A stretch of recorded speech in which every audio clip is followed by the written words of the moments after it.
From Migrant to Monarch, the rise and reign of Lucius Tarquinius Priscus. From a migrant in Rome to its fifth king, Lucius Tarquinius Priscus's life was anything but ordinary. Let's explore his incredible rise to power, his reign, and the controversies that shaped his legacy. Lucius Tarquinius Priscus was born in the ancient Etruscan city of Tarquinii around 610 BCE. His full name, Lucumo, reflected his noble Etruscan lineage, though his rise to power would eventually lead him to adopt a more Roman identity. His father, Demaratus of Corinth, was an exiled Greek who fled to Etruria due to political upheaval. In Tarquinii, Demaratus married a local Etruscan woman, and together they had two sons, Lucumo and Aruns. Lucumo, however, faced significant barriers despite his father's wealth and influence. The Etruscans of Tarquinii saw him as the son of a foreign refugee, and their disdain left Lucumo marginalized within the city's elite society. This treatment frustrated his wife, Tanaquil, a shrewd and ambitious Etruscan aristocrat. Tanaquil was not the type to tolerate a life of humble circumstances or mediocrity. Her high-born upbringing demanded more.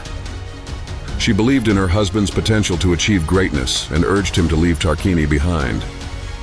She suggested they seek their fortune in Rome, a city ripe with opportunity for bold and resourceful newcomers. Lucumo agreed wholeheartedly, and together they set out for Rome. According to legend, their journey to the city was marked by a divine omen. As they neared Rome, an eagle swooped down, snatched Lucumo's cap, and placed it back on his head.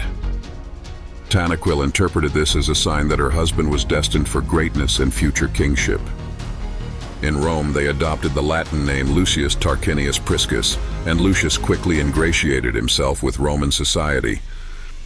His charisma, wealth, and knack for political maneuvering earned him favor with the Roman elite and set him on the path to power.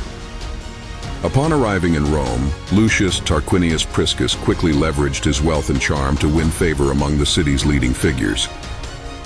His generosity, strategic alliances, and political cunning did not go unnoticed by Ancus Marcius, the fourth king of Rome, who invited Tarquinius into his inner circle.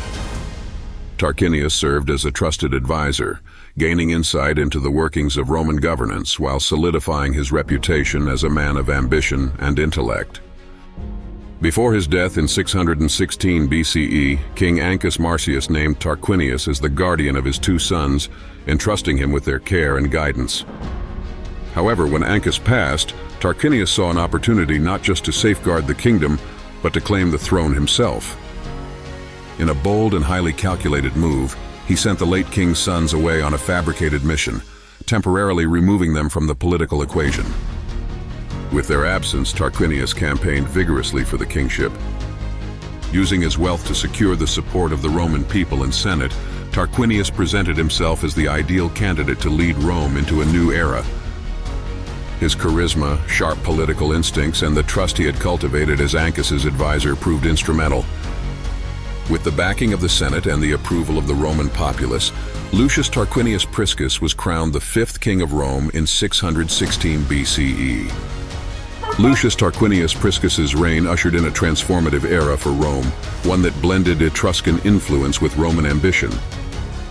His 38-year rule, from 616 BCE to 578 BCE, was marked by both grand infrastructural projects and significant military conquests, which would lay the foundation for Rome's future greatness. Tarquinius reinforced the Ramnes, Titienses, and Luceres, the three tribes established by Romulus. By strengthening this structure, he ensured that Rome's social and military systems remained unified, allowing the city to expand its influence. One of his most enduring achievements was the construction of Rome's first stone wall. Tarquinius believed that the city needed stronger defenses against external threats, particularly after repeated clashes with the Sabines. These conflicts culminated in a major battle, where Tarquinius achieved a decisive victory, subduing the Sabines and securing Roman dominance in the region. The construction of the stone wall transformed Rome into a formidable stronghold. Tarquinius was also a military innovator. Recognizing the growing threats from neighboring Latin and Etruscan cities, he reorganized the Roman military and doubled the size of the cavalry. He introduced Etruscan techniques, including the use of chariots in warfare, which gave Rome a tactical advantage. Tarquinius's reign was marked by the famous story of Attius Navius, a renowned augur. Tarquinius wanted to double the number of Roman cavalry centuries but faced resistance from Navius, who insisted that no changes could be made without consulting the gods.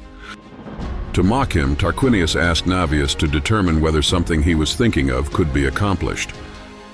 Navius confidently proclaimed it could, and to everyone's astonishment, cut a whetstone in half with a razor.